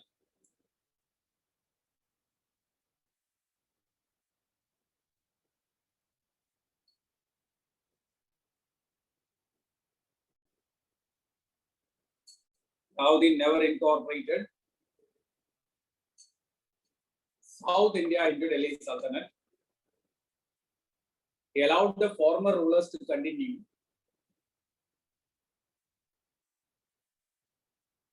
He allowed the former rulers to continue.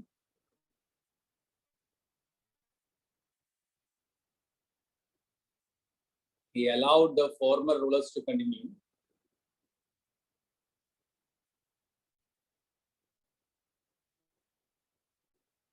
Allowed the former rulers to continue.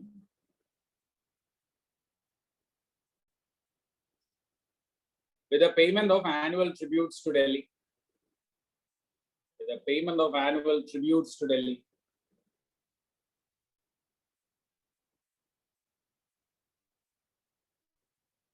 Got it? Is it clear, Nilar Jyoti? Okay. And Malik Kafur point, Malik Kafur is the man, the slave of Alauddin Khalji, who led the South Indian conquest. Led the South Indian conquest. Okay, we will see tomorrow then. Bye.